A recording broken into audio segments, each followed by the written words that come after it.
I came home from Afghanistan, and my wife didn't recognize me. Can you imagine coming home from a war zone, ready to embrace your family, only to have your own wife tell you, to your face, that you're dead? That someone else buried you? That was my reality, and it was just the beginning of a nightmare I couldn't have possibly prepared for.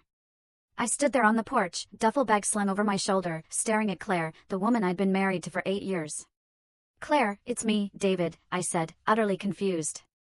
"What are you talking about?" She recoiled, stepping back into the house, her hand gripping the doorframe so tight her knuckles were white. "David died," she whispered, her voice shaking. "They sent his body home 3 months ago. I buried my husband." But it wasn't just sorrow in her eyes. It was pure, unadulterated fear. Not relief or joy that I was alive. Just terror. "What are you talking about?" I pressed, my mind racing. "I've been emailing you, calling when I could. We just talked 2 weeks ago about Jake's school play." Just then, my 7-year-old son, Jake, peeked out from behind her legs. When he saw me, his face lit up like a Christmas tree. "Daddy," he squealed, trying to bolt towards me. But Claire grabbed his shoulder, yanking him back. "Jake, go to your room. Now." Her voice was sharp, commanding, a tone I'd never heard from her before. Jake started to cry, struggling against her grip. "Mommy, why won't you let me hug Daddy?" Claire's face was ashen, almost gray. "That is not your father. Your father is dead." She was shaking now, and I noticed her other hand was behind her back, fumbling for something. My military training kicked in, and I saw the distinct shape of a phone in her back pocket. She was calling someone. "Claire, I don't know what happened or what you were told, but I'm alive. I'm standing right here. Let me come in, and we can figure this out." I kept my voice calm, non-threatening, but inside, I was screaming. How could she think I was dead? Who had told her that? And who on earth had she buried? "Don't come any closer." Her voice was getting higher, more panicked. "I'm calling the police. I don't know who you are or what kind of sick game this is, but you need to leave." Behind her, Jake was sobbing. "Mommy, please. That's Daddy. I know it's Daddy." And then, a man appeared behind Claire. Just there. Tall, maybe 40, wearing jeans and a polo like he owned the place. Like he lived in my house. "Honey, what's wrong?" he asked her, then saw me. His expression hardened. "Who the hell are you?" My stomach plummeted. I swear, the air left my lungs. Who the hell was he? The man stepped in front of Claire and Jake, positioning himself between them and me like a protective barrier. "I'm Ryan, Claire's husband. Now I'm going to ask you one more time. Who are you and what do you want?" The word husband hit me like a physical blow. "Her husband, I'm her husband," I choked out. "David Morrison. I've been deployed in Afghanistan for the past 10 months. What is going on here?" Ryan's face hardened further. "David Morrison died in action 3 months ago. There was a memorial service. Claire received his personal effects, so I don't know who you are or what you're trying to pull. But you need to leave before I make you leave." He was a big guy, probably worked out, and he looked ready to make good on his threat. I kept my hands visible, palms out. "Look, there's obviously been a terrible mistake. Can we just all calm down and figure out what happened? Claire, please. It's me. I can prove it. Ask me something only David would know." Claire was full-on crying now, her whole body shaking. "The real David had a scar on his right shoulder from when he fell off his bike when he was 12, she recited, like she was trying to convince herself more than me. "He proposed to me at Riverside Park on a Tuesday evening in June. His mother's name was Patricia, and she died of cancer when he was 19. My heart twisted. I have the scar. I proposed on June 15th, at sunset. My mom died on March 3rd, 2011. I started to roll up my sleeve to show her the scar, but Ryan stepped forward aggressively. Anyone could have found out that information. Facebook, public records, talking to people who knew him. This doesn't prove anything except that you did your homework before coming here to terrorize a widow and her son." With slow, deliberate movements, I pulled out my wallet and took out my military ID. "Here, this is me. Check the photo. Check the information. Call my unit. Call the VA, call whoever you need to call. But I'm telling you, I'm David Morrison, and I've been alive this whole time." Ryan snatched the ID, examining it carefully, then pulled out his phone and snapped a picture. "I'm sending this to the police. If you're some kind of imposter or identity thief, they'll figure it out fast. While Ryan was on the phone, Claire was staring at me, an expression I couldn't quite read. Fear, confusion, but maybe a flicker of recognition. David had a birthmark on his left hip, she said quietly, her voice barely a whisper. Shaped like a crescent moon. If you're really him, show me. I lifted my shirt slightly on the left side, revealing the birthmark I'd had since birth. The one I'd been self-conscious about as a teenager, until Claire had kissed it one night and told me it was perfect. She gasped, covering her mouth. Oh my God. Oh my God. It's really you. She took a step toward me, then stopped, looking back at Ryan, her face a mix of terror and disbelief. But how? They said you died. Captain Harrison called me himself. He described the attack. Said you were killed by an IED. They sent me your dog tags, your wedding ring, your personal effects from your locker. My mind reeled. Captain Harrison? We don't have a Captain Harrison in my unit, I said, my voice flat. Our commanding officer is Major Sullivan. Has been for 2 years. Ryan was still on his phone, talking urgently. Yeah, he's still here. Says his name is David Morrison. Has military ID that looks legitimate. No, the real David Morrison died 3 months ago. I know because I went to his funeral. The police arrived within 10 minutes.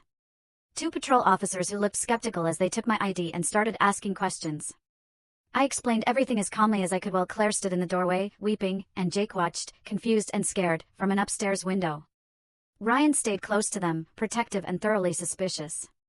One of the officers went to his car to run my information while the other kept grilling me on details about my service, my deployment, my unit. After what felt like an eternity, the first officer came back, looking utterly bewildered. Okay, so his ID checks out. David Morrison, active duty, currently deployed to Afghanistan. But according to military records, he's alive, and his deployment doesn't end for another 2 weeks. He looked at me, a question in his eyes. Sir, can you explain why you're here if you're supposed to be overseas? I pulled out my discharge papers. I got early leave. My tour ended 2 weeks early because our rotation got adjusted.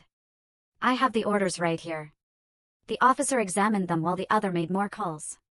This is above our pay grade, he finally said. We need to get someone from military police or federal agents involved. This is either a massive military clerical error or something far more serious is going on. They asked everyone to come down to the station, me, Claire, and Ryan. Jake stayed with a neighbor, still crying and utterly confused. At the station, they separated us. I spent 3 grueling hours being interviewed by 2 military investigators who'd been called in. They checked every detail of my story, verified my fingerprints, called my unit in Afghanistan, even called my former commanding officer from my previous deployment. Finally, a woman in an army uniform came in and sat down across from me. Sergeant Morrison, I'm Lieutenant Colonel Webb from Criminal Investigation Command. We have a significant problem. She pulled out a file and opened it. 3 months ago, we were notified by what appeared to be your command that you had been killed in action. A death certificate was filed. Next of kin was notified, and a body was returned to the United States and buried with full military honors. She paused, her gaze piercing. The problem is, you're clearly alive, which means someone went through a lot of trouble to fake your death. My mouth went dry. Asterisk, who would do that? Why? Asterisk. Webb leaned forward. That's what we need to figure out. The notification came through official channels, but when we started checking today, we found anomalies. The officer who supposedly signed off on your death doesn't exist. The unit information was correct, but the paperwork had subtle forgeries. Someone with access to military systems and knowledge of proper procedures created an entire false death record for you. What about the body? I asked, my voice raw. Who did my wife bury? Webb's expression was grim. We're working on getting an exhumation order, but based on the timing and circumstances, we believe it may have been an Afghan civilian casualty that was misidentified, either accidentally or deliberately. She pulled out more papers. Sergeant, I need you to think carefully. Who would benefit from you being declared dead? Who had access to your personal information? Who knew enough about you and your deployment to pull this off? I thought about it, my mind racing through possibilities. My wife would get life insurance, death benefits. I had a policy for $400,000 through SGLI, Service Members Group Life Insurance. But Claire wouldn't. She couldn't have. Webb was watching me carefully. Your wife remarried very quickly, only 6 weeks after your supposed death. to Ryan Kendrick, a financial advisor who specializes in military families and veteran benefits. The implication hung heavy in the air, a sickening weight. You think Claire and Ryan planned this together? That they faked my death for the insurance money? I felt sick to my stomach, but the fear in her eyes, it had seemed so real. Webb pulled out more documents. Or maybe she was shocked because she thought whoever they'd paid to handle this had actually killed you. And seeing you alive meant their plan had failed. She showed me bank records, emails, text messages between Claire and Ryan that dated back over a year, while I'd been deployed.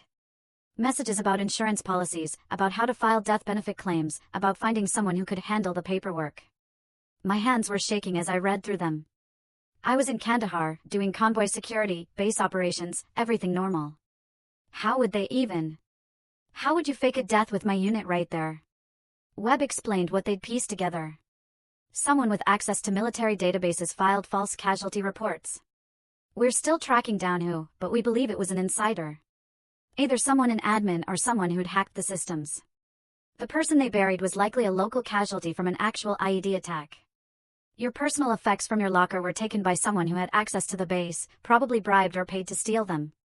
Everything was timed to look legitimate. She pulled out photos of Ryan.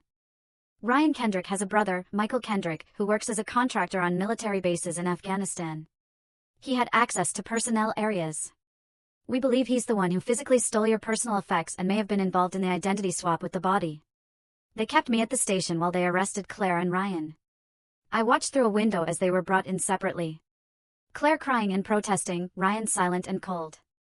Jake was placed with Child Protective Services temporarily until they could sort out custody. I wanted to go to him, to explain somehow, but they said it would be better to wait until things were clearer.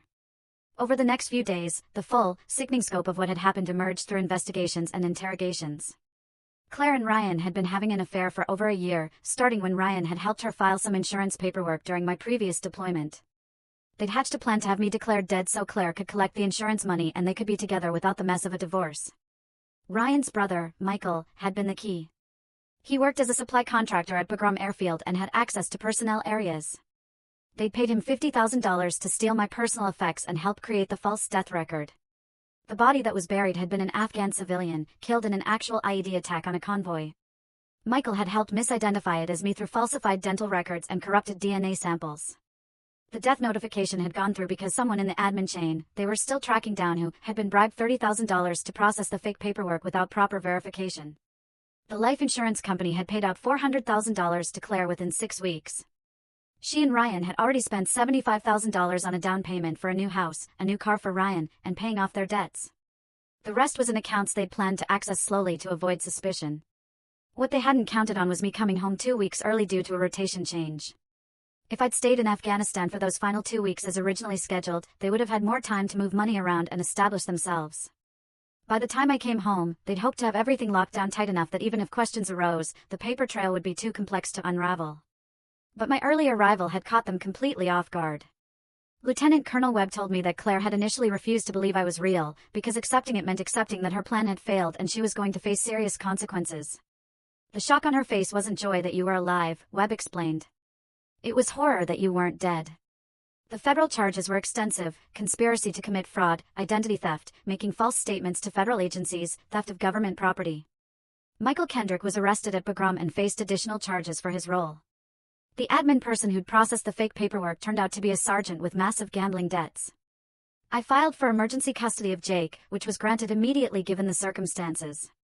When I finally saw him again at the CPS office, he ran to me and wouldn't let go, crying into my chest. "I knew it was you," he sobbed. "I told Mommy, but she wouldn't listen." Why didn't she listen? How do you explain to a 7-year-old that his mother had tried to fake his father's death for money? The therapist they assigned to help him suggested focusing on the fact that I was alive and we'd be together, leaving the truly horrific details for when he was older. Jake asked about Claire constantly. Where was Mommy? When could he see her? Why couldn't she come home? The supervised visitation at the jail was heartbreaking. Claire cried and tried to explain that she'd made terrible mistakes but still loved him. Jake was confused and angry, asking why she'd told him I was dead when I wasn't. She had no answer that made sense to a child. The exhumation of the grave revealed exactly what the investigators had suspected. The body was that of an Afghan civilian male, approximately my age and build, who'd been killed in an IED attack. His family in Afghanistan was eventually identified and notified, adding another layer of unimaginable tragedy to the whole situation. They'd been told their son had been given a proper burial, not that his body had been used as part of an insurance fraud scheme. The trial took 8 long months. Claire's lawyer tried to argue that she'd been manipulated by Ryan, that she hadn't fully understood what they were doing, that she'd been emotionally vulnerable while I was deployed.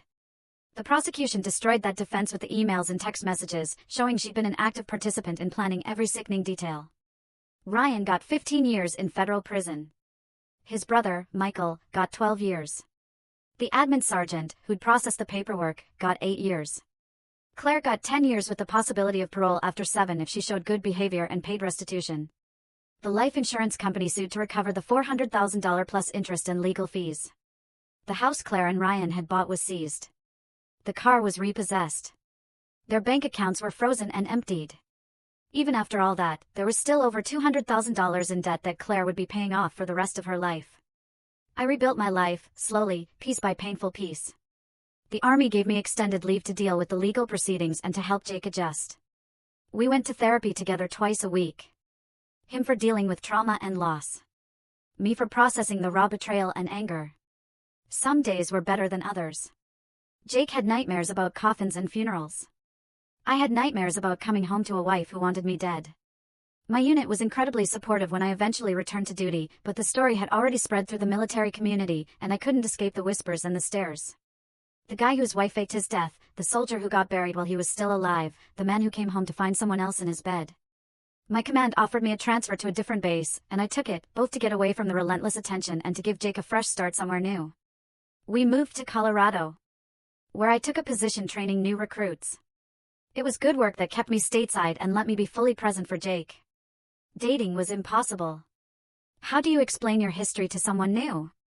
Oh, my ex-wife is in federal prison for faking my death to commit insurance fraud. Not exactly first date conversation. I tried a few times but always ended up sabotaging things before they got serious, unable to trust that someone wouldn't betray me again. Jake asked about Claire less and less as time went on. The supervised calls from prison were difficult.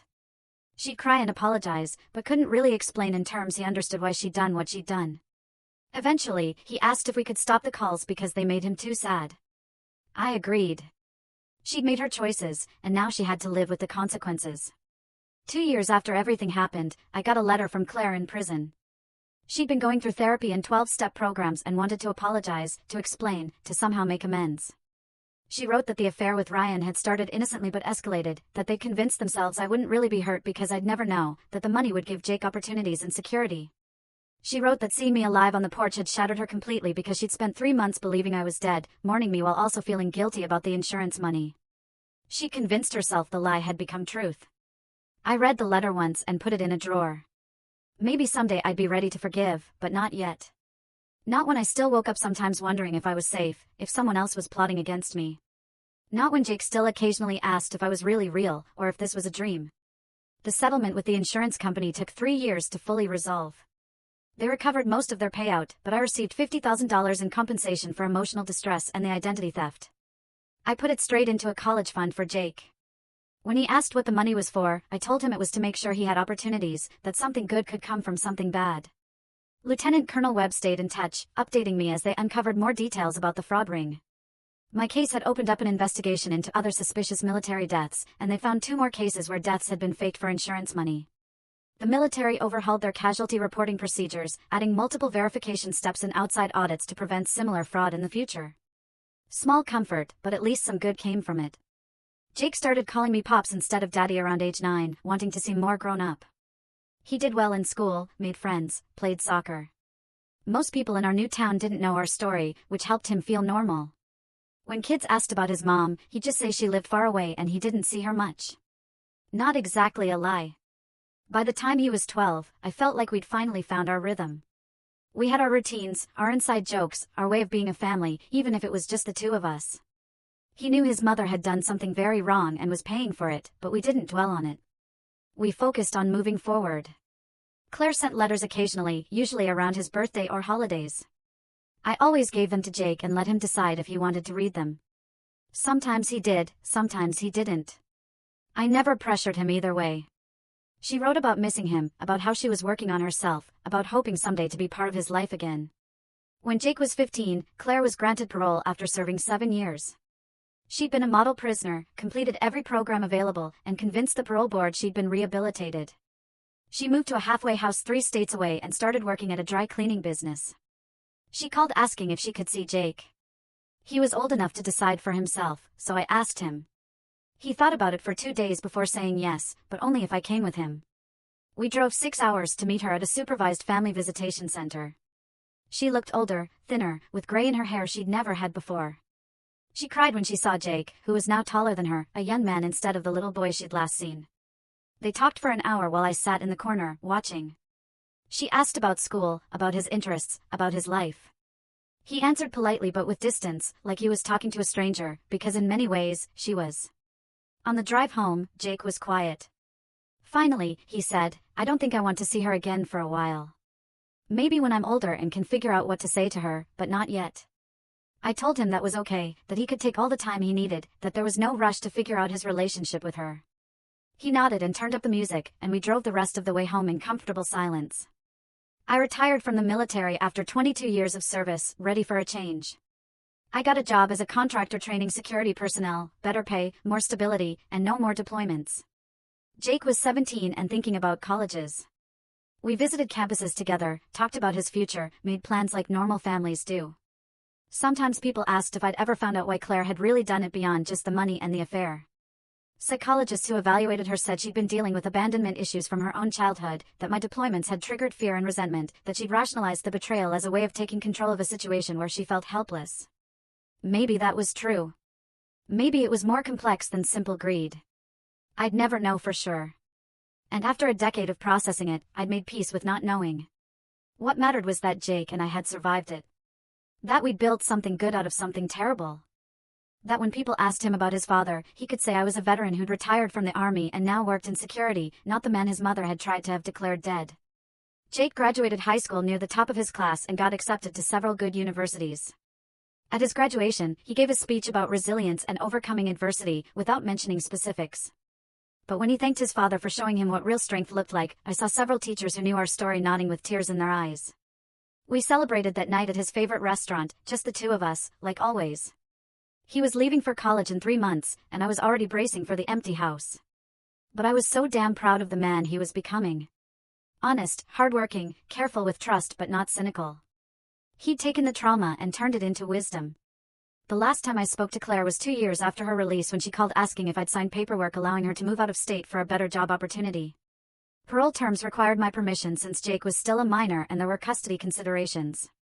I talked to Jake first. He was 19 by then, in his 2nd year of college, and said he didn't care where she lived. "She's my biological mother, but you're my parent," he told me. "Whatever makes your life easier is fine with me." I signed the papers and mailed them without a phone call. Claire moved to Oregon, and we lost touch completely. Jake never brought her up, and I didn't ask. She'd become a footnote in our history rather than an active presence in our lives. Looking back now, from a decade's distance, I can see how the whole thing changed me. I'm more cautious with trust, more aware that people can hide dark intentions behind familiar faces. I'm grateful for small mercies, that I came home when I did, that Jake was young enough to adapt but old enough to remember the truth, that the Army investigated thoroughly enough to find the other fraud cases. Sometimes I wonder about the parallel universe where I stayed in Afghanistan those extra 2 weeks. Would they have killed me for real to tie up loose ends? Would Claire and Ryan have gotten away with it? I'll never know. And I've learned to be okay with that uncertainty. The hardest part isn't the betrayal itself anymore. Time and therapy have dulled that knife. The hardest part is knowing that for 3 months my son warned me, that he cried at a funeral for a father who was still alive. That he processed grief and loss that shouldn't have existed. I can't give him back those months of thinking I was dead. I can't undo the nightmares or the therapy or the confusion. All I can do is be present every day since then. Prove through action that I'm alive and not going anywhere. Jake's 25 now, working as an engineer, dating a nice woman he met through friends. He calls me every Sunday. We text throughout the week, and we get together for holidays and birthdays. We've built a relationship not just as father and son, but as two people who went through something terrible and came out the other side still caring about each other. That's more than a lot of families can say. People ask if I'm bitter, if I hate Claire for what she did. The truth is, I don't think about her enough to hate her anymore. She's a person who made catastrophic choices that destroyed her own life along with nearly destroying mine. She lost her son, her freedom, her reputation, and years of her life to prison. That's consequences enough without me adding my hatred to the pile. What she did revealed something I wish I'd never learned, that anyone is capable of almost anything if their circumstances and motivations align in the wrong way. That love can curdle into something unrecognizable. That the person sharing your bed might be planning your funeral. But it also revealed resilience I didn't know I had. The unconditional love between a father and son, and the support of a military community that rallied around us when everything fell apart. If I could go back and prevent it all from happening, would I? Of course. But I can't. So instead, I focus on what I built from the rubble: a good relationship with my son, a successful second career, a life that's maybe smaller and more cautious than it could have been, but honest and real. That's enough. Last year, on the anniversary of the day I came home to find Ryan in my house, Jake called me unexpectedly. "I just wanted to say thank you," he said, "for handling everything the way you did, for not making me choose sides or feel guilty, for letting me process it all at my own pace. I know it wasn't easy for you." I told him he never had to thank me for being his father. That's just what parents do. They show up, they protect, they do their best, even when their best doesn't feel like enough. We talked for an hour about nothing important, just catching up on his work and mine, making plans to meet for dinner next month. After we hung up, I sat on my porch and thought about that day 10 years ago, when I stood on a different porch with my duffel bag, staring at a wife who claimed not to know me. How completely my life had shattered in that moment, then slowly pieced itself back together into something different, but whole. The scars are still there, believe me. The weariness, the occasional nightmare, that knee-jerk suspicion when things seem too good to be true. But you know what? Scars are proof of healing. They're evidence that even the deepest wounds can close, even if they leave their mark. I went back inside and pulled out an old photo album I rarely looked at anymore. Pictures of Claire and me on our wedding day, young and happy and convinced we'd figured out forever.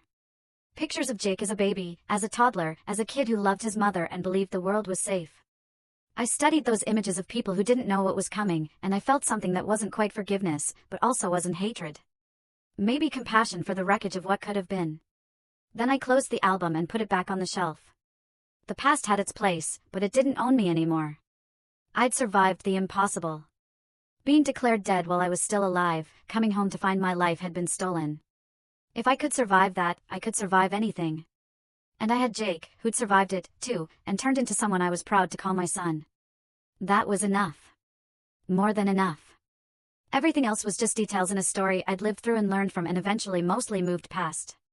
Tomorrow I'd wake up and go to work and call Jake and live my life like the millions of people who faced betrayal and found ways to keep going. Because that's what you do. You survive. You adapt. You build something new from what's left. And someday when someone asks about the hardest thing I ever went through, maybe I'll tell them about coming home from war to find my wife had tried to erase me from existence. Or maybe I'll just smile and say, everyone has their struggles, and what matters isn't what happens to you, but what you do with what happens. Either way, I made it through. We both did. And that's the only ending that really matters.